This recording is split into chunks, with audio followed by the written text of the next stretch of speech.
حدیث مبارک کے راضی نبی علیہ الصلوۃ والسلام فرمائی وی من زنا او شرب الخمر، نبی علیہ الصلوۃ والسلام فرمائی وی چاچ بدکاری وکړه یا شراب وسکل، زنا وکړه یا شراب وسکل.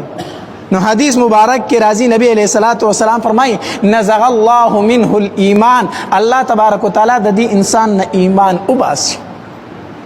کم انسان چې په کم ټیم کې بدکاری کوي یا کم انسان چې په کم ټیم کې شراب کې ګوره دغه انسان په دې ټیم کې مؤمن نه وي، الله تبارک وتعالی د دنه ایمان لري کوي. ځکه بل حدیث مبارک کې راځي چې زنا او ایمان دواړه نشي جمع کېدی، چې یو راځي نو بل به پورته کېږي.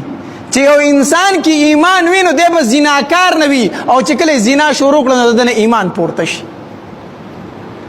نو حدیث مبارک کی راضی چې کم انسان بدکاری کوي، زنا کوي یا شراب کی، ينزغ الله نزغ الله منه الایمان، الله تبارک وتعالی دنه ایمان وباسي. څنګه دی وباسي؟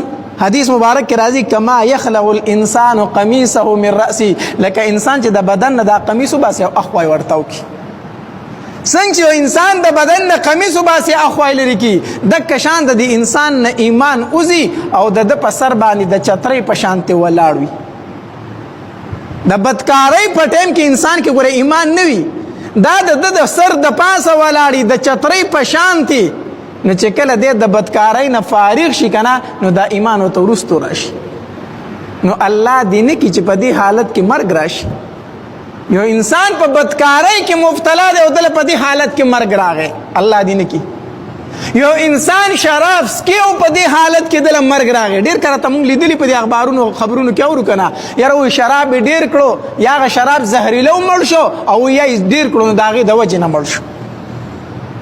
نو انسان شراب سکي په دې ټایم کې ورله مرګ راغی، یو انسان بدکاری کوله په دې ټایم کې ورله مرګ راغی. نو حدیث مبارک کې ورځي په دې ټایم کې بده کیسه نو ایمان نو د دنیا نه بی ایمان لاړ کنه.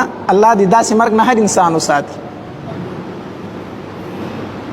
نو کله چې انسان بدکاری کوي الله تبارک وتعالی د دنه ایمان فورته کوي. او حدیث مبارک کې راځي وای کوم انسان چې په کوم حالت کې مړ شو په ورځ د قیامت په دې په دک حالت کې را پاسي د الله مخې ته.